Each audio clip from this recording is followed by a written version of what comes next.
Hey y'all, well it is Sunday, November the 11th, and we're about a third of the way through the Thanksgiving month. How are you doing with your efforts to cultivate a lifestyle of gratitude? I hope things are going well. We've been talking about the four things that I've learned about Thanksgiving. Thanksgiving is an act of gratitude, an act of sacrifice, a call to relationship, and a call to action. We have talked about gratitude and sacrifice. I'd like to touch on relationship. Because relationships are very important to us. We are hardwired to want to be in connection with other people. One of the best ways to nurture relationships is with spoken words of gratitude. Because as a woman named Gertrude Bertha Stern once said, silent gratitude's not much use to anyone. I like to think of it as giving candy to someone's brain, because when you speak words of gratitude to them and for them, it makes them feel happy and it makes them fulfilled in a way. It's also good for you, believe it or not. Science says so, because when we give and receive thanks, it releases dopamine in our system, and that's the feel-good chemical that makes us feel happy. So here are some of the benefits of Thanksgiving in relationship. Number one, Thanksgiving can help us to keep from taking other people with whom we are in relationship for granted, and that can cause great harm to our connection.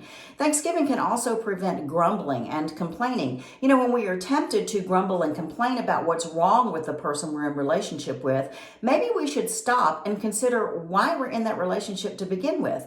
What are the qualities that drew us to that person? And then give thanks for those qualities, which leads to the third benefit of Thanksgiving in a relationship. It can bring peace to a relationship. When a relationship experiences difficulty, it can start a toxic cycle of negativity. So next time you are tempted to grumble and complain about a person that you're in relationship with, instead write down those things that are good about the person and about the relationship as a whole. I challenge you then to take that list and speak it out loud to yourself and to the other person. I think that you will find that to be very disarming and also very healing.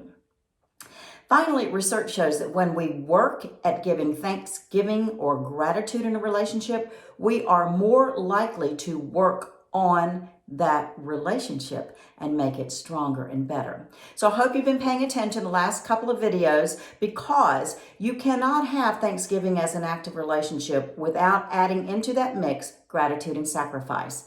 Gratitude is like putting fertilizer on a plant. You watch it come alive and grow and thrive. Same thing in relationship. Sacrifice, resisting the urge to say, told you so, or harp on those negative things about a person in relationship, keeps the focus on what is right instead of on what is wrong. So, is there someone in your life that you need to give thanks to, but you haven't? You still have time. We were still not quite halfway through the Thanksgiving month. I did challenge you early on to write a letter to someone and tell them why you are grateful that they are in your life. When you get that response, I would love for you to share in our comment section what it did for your relationship. I bet it's really good, and you never know whose life you're going to touch with your comment. Okay, it's Sunday, start of a brand new week, so let's go out and make it a great and thankful week.